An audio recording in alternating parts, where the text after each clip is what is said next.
And welcome to the amazing world of computer science. Today we will be talking about amazing stuff. Alright, here we go. Product of world domination. So first of all, part A, we did the Lucas-Lemmer test, which basically finds really large prime numbers. Well, in this example, this is the function used to find prime numbers. You'll see later while we use it, but basically what it does, if it's 2, it returns true. If the number in the function is modulus 0 or greater than or equal to 1, returns false, and after it does all this stuff where basically it finds the square root, and if the number is modulus I equals 0, returns false, and if all the tests pass in this else, it returns true. Bam.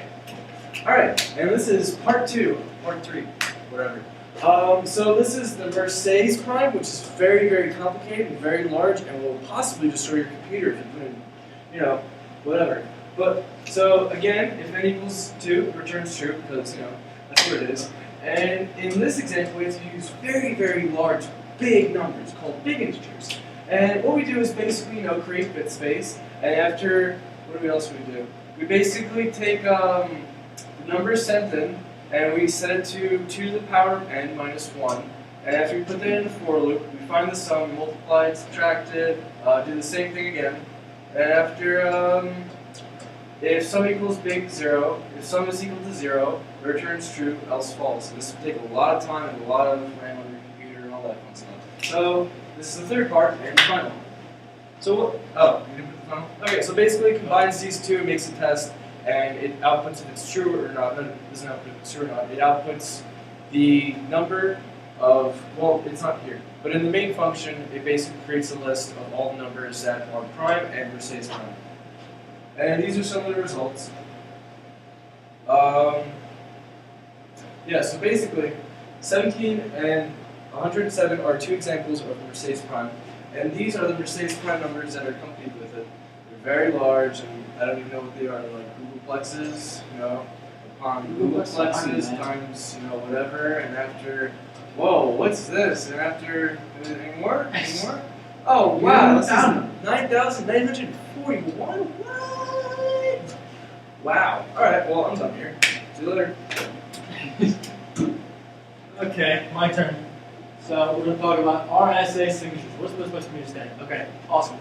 So RSA signatures, essentially, it's to verify that you're talking to who you think you're talking to. So if I'm Bob and I want to send a message to Alice, Alice needs a way to figure out that I am actually Bob and not, some mean, bad person trying to do horrible things via RSA. Because, bad people are totally that smart.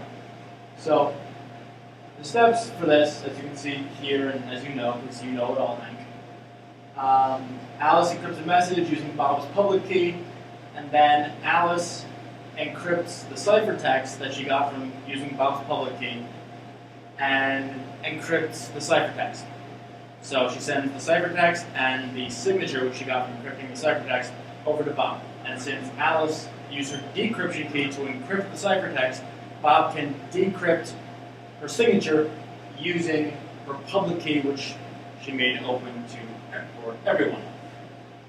And if the encrypted signature matches the ciphertext, then Bob is talking to Alice. Or Alice. We are. There you go.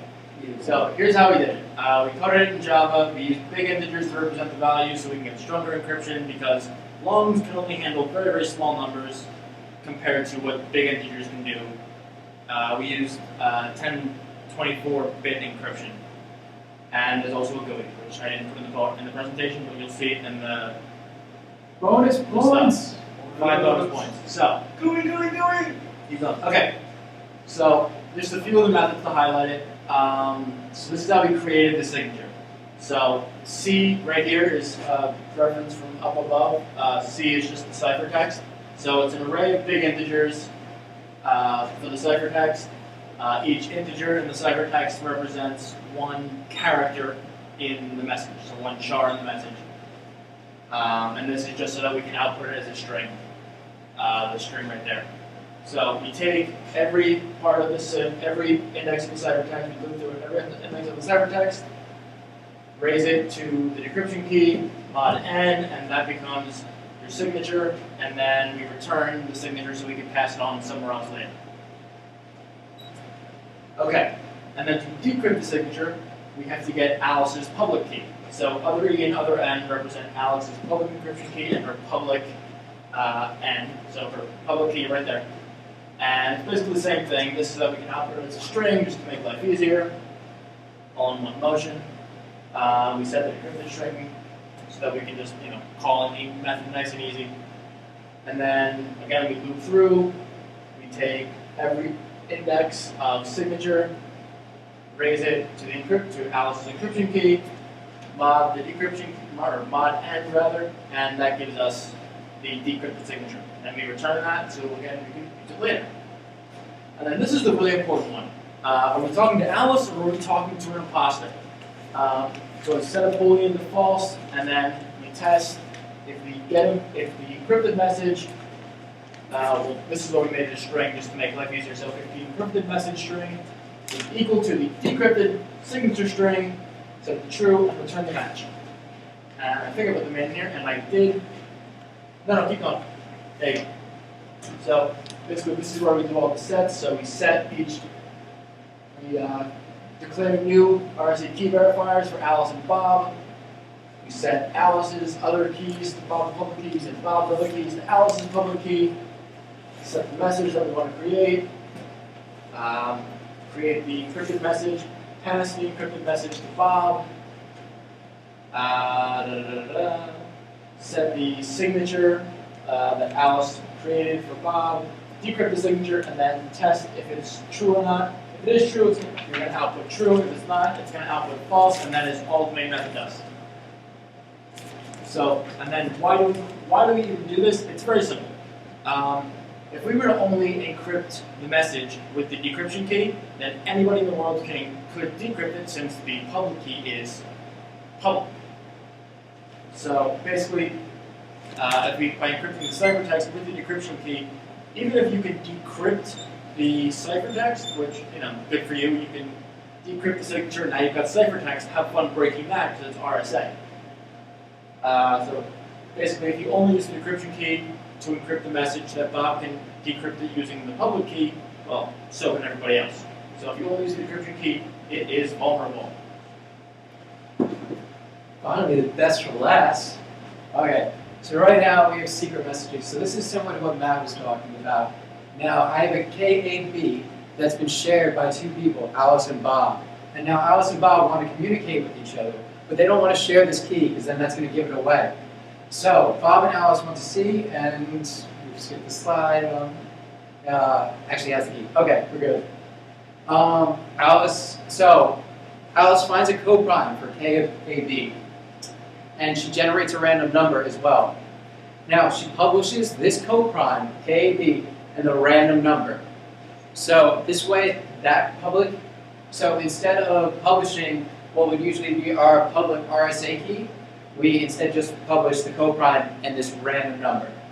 So now, Bob takes this message, which has been infiltrated by someone else, some bad person. Bob encrypts the message now though. So a message to the power of the coprime, mod KAB. So now that makes it so only Alice can decrypt this message. So Bob sends over this message, and Alice decrypts it with her FIAN, which she found. And if she gets the same random number that was that she found before, then she has a private key that's a match to what Bob has put in. So now they haven't shared their decryption keys at all, their first private key. But now Alice has her separate decryption key that she's made from coprime. So finally, Alice knows that Bob is a match for her. So Bob then repeats this whole process with Alice to make sure that Alice has the same private key that he has, the KAB. He finds another coprime and a random number, and Alice encrypts it, and he gets the message back with the decryption. That's it. Woo-hoo! Yeah! Right, that's a wrap.